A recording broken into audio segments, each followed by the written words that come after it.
Welcome back, ladies and gentlemen. Welcome back. This is James Corbett of CorbettReport.com. You are tuned into Questions for Corbett, and this week's question comes in via email from Deborah, who writes, I'm looking for a video I saw a brief portion of in which a retired military officer was explaining what he was really doing during his career in terms of which corporations he liberated which land or resources from the people to do what with. If this rings a bell for you, could you please tell me what or where I might find it again?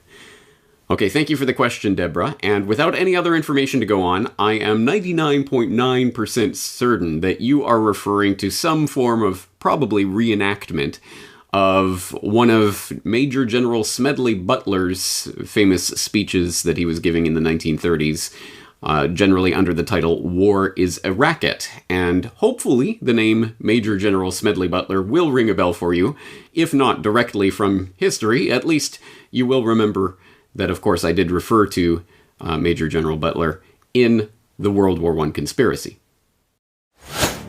For the would-be engineers of society, war, with all of its attendant horrors, was the easiest way to demolish the old traditions and beliefs that lay between them and their goals.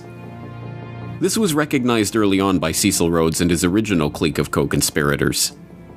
As we have seen, it was less than 1 decade after the founding of Cecil Rhodes' society to achieve the peace of the world that vision was amended to include war in South Africa, and then amended again to include embroiling the British Empire in a world war.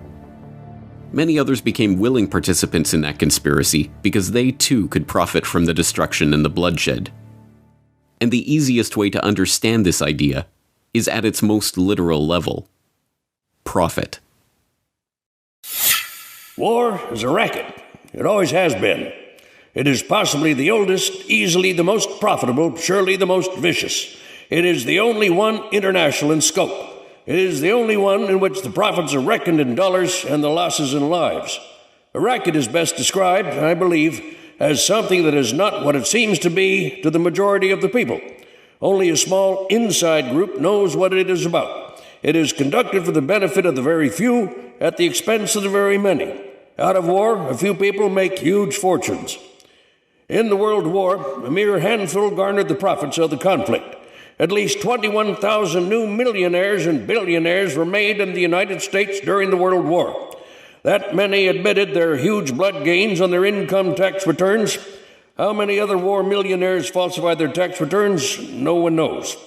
How many of these war millionaires shouldered a rifle? How many of them dug a trench? How many of them knew what it meant to go hungry in a rat-infested dugout? How many of them spent sleepless, frightened nights ducking shells and shrapnel and machine gun bullets? How many of them parried a bayonet thrust or an enemy? How many of them were wounded, were killed in battle? As the most decorated Marine in the history of the United States at the time of his death, Smedley Butler knew of what he spoke. Having seen the minting of those tens of thousands of new millionaires and billionaires out of the blood of his fellow soldiers, his famous rallying cry, "War is a racket," has resonated with the public since he first began, in his own memorable words, trying to educate the soldiers out of the sucker class. Again, I hope you will be familiar with Major General Smedley Butler, because it is absolutely, his story is a fascinating one, precisely because one would not expect to find among the ranks of the passionately, fervently anti-war such a big name from U.S. military history. And again, it's hard to encapsulate in just a couple of sentences how pedigreed Major General Smedley Butler was, but if you look, for example, at the handy-dandy Wikipedia entry, Major General Smedley Darlington Butler was a senior U.S. Marine Corps officer who fought in both the Mexican Revolution and World War I. Butler was, at the time of his death, the most decorated Marine in U.S. history. During his 34-year career as a Marine, he participated in military actions in the Philippines, China, in Central America, and the Caribbean during the Banana Wars, and France in World War I. Butler later became an outspoken critic of American wars and their consequences. Butler also exposed an alleged plan to overthrow the United States government. Oh yeah, remember that? By the end of his career, Butler had received 16 medals, 5 for heroism. He is one of 19 men to receive the Medal of Honor twice, one of 3 to be awarded both the Marine Corps Brevet Medal, along with Wendell Neville and David Porter, and the Medal of Honor, and the only Marine to be awarded the Brevet Medal and 2 Medals of Honor, all for separate actions.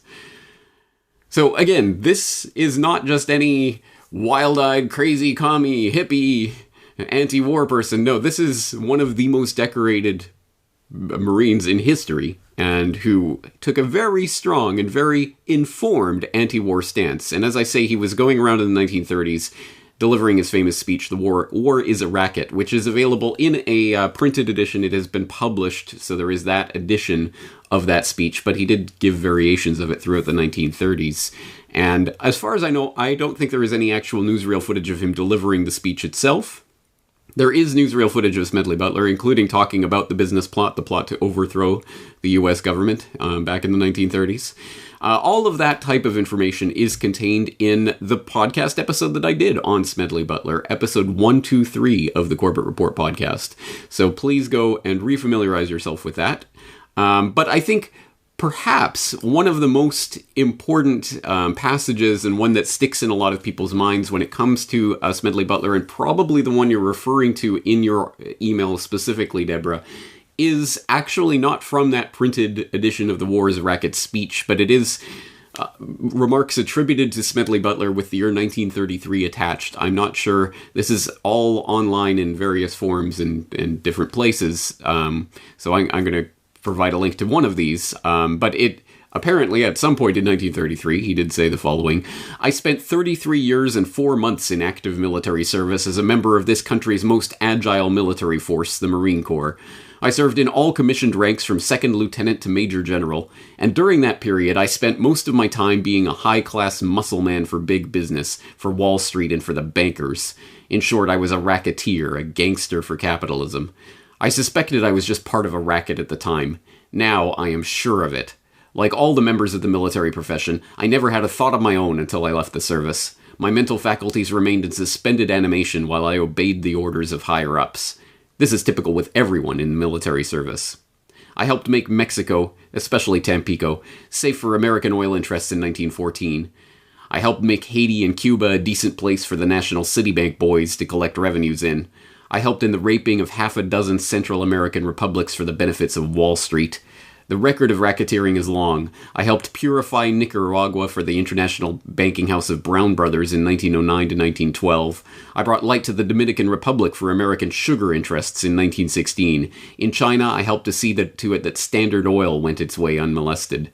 During those years, I had, as the boys in the back room would say, a swell racket. Looking back on it, I feel that I could have given Al Capone a few hints. The best he could do was to operate his racket in 3 districts. I operated on 3 continents." Some typically powerful words there, and to the point, for a very plain-spoken military man who was deeply ashamed, I think, of his record when it came to his post-service career. So, anyway, Major General Smedley Butler, I'm pretty sure that's who you're referring to. There's a lot of recreations, as I say, of his speeches and things online. I'll throw in a link to the War is a Racket audiobook edition, the LibriVox edition that's up on archive.org. But again, you can find that in a number of different places. If you haven't yet, please do look into Smedley Butler. Very, very important person from history that it would behoove us to know about. And precisely for that reason, someone who isn't necessarily touted on the History Channel at all times. Anyway, thank you for the question, Deborah. Looking forward to answering more questions in the near future. James Corbett, CorbettReport.com.